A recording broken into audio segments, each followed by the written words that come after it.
வணக்கம் தமிழக மக்களே. நான் உங்களுக்கு ஒரு விஷயம் சொல்ல போகிறேன். என்ன விஷயம்னா, பத்திரிக்கையாளர் ஐயநாதன் என்ன சொல்லியிருக்காருன்னா, அவருக்கு 7ஆம் அறிவு ஒன்று தோன்றியிருக்குது. அதாவது நாட்டு மக்களுக்கு யாருக்கும் தோணாத ஒரு விஷயம். அவருக்கு தான் 7 அறிவு, 6 அறிவை தாண்டி 7 அறிவு. என்ன சொல்கிறாருன்னா, மிஷினில் விஜய்க்கு ஓட்டு விழுற மாதிரி பிஜேபி பண்ணிடுச்சான். சரி, அதுக்கப்புறமா எடப்பாடி தான் விஜய்க்கு அப்புறம் எடப்பாடி தான் வராரா, அவருக்கும் நிறைய ஓட்டு விழுந்திருக்கான். அதுக்கப்புறமா ஸ்டாலினுக்கு ஓட்டு கம்மியாக வந்திருக்கான். இன்னைக்கு நிலவரத்தில் நான் இப்போ தான் ஒரு வீடியோ பார்த்தேன். இன்னைக்கு நிலவரத்தில் யார் எதிர்கட்சி தலைவராக வந்திருக்காங்க சொல்லுங்க? ஸ்டாலின் தானே வந்திருக்காரு. எடப்பாடி எங்கே வந்திருக்காரு? எடப்பாடிக்கும் ஓட்டு கம்மி தான்.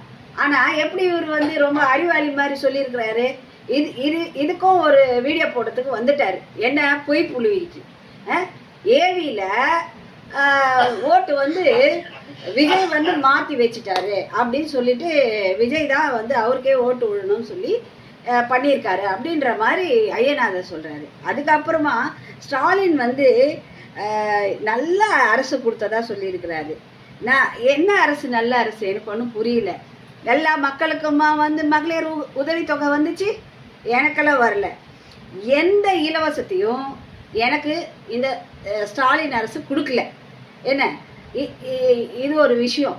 அப்புறம் வீடு இடித்தது சாதனையா, இல்லை கோவில் இடித்தது சாதனையா,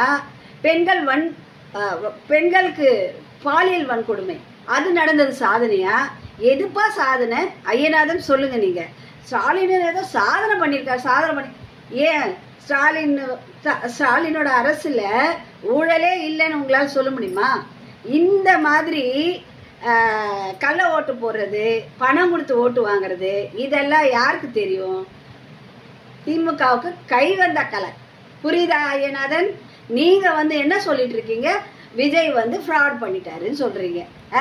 விஜய் எல்லாம் ஃப்ராட் பண்ண மாட்டாரு. பண்ணா உங்க திமுக தலைவர் தான் பண்ணணும், தெரியுமா? நீங்கள் அவர் கூட இருந்துட்டு என்ன பேசுனீங்க? எல்லா பத்திரிகையாளரும் உங்களை பற்றி என்ன பேசினாங்க அதை பாருங்க. உங்களை கேவலமாக பேசினாங்க. என்ன பேசுறீங்க நீங்கள்? இது விஜய் பெட்டியெல்லாம் எல்லாத்துலேயும் விசில் விழுற மாதிரி ஏற்பாடு பண்ணிட்டார். யாரு? மோடி. இப்போ என்ன நடந்துட்டு இருக்கு? ஒருத்தர் தனிப்பெரும்பான்மையில் ஜெயிச்சிருக்காரு. அவருக்கு தானே ஆளுநர் கூப்பிட்டு பதவி பிரமாணம் பண்ணணும். கூப்பிட வேண்டியது தானே. எதுக்கு 2 நாளாக இழுக்கடிக்கணும்? அது ஃப்ளோட்டிங் பண்ணும்போது இது சட்டசபையில்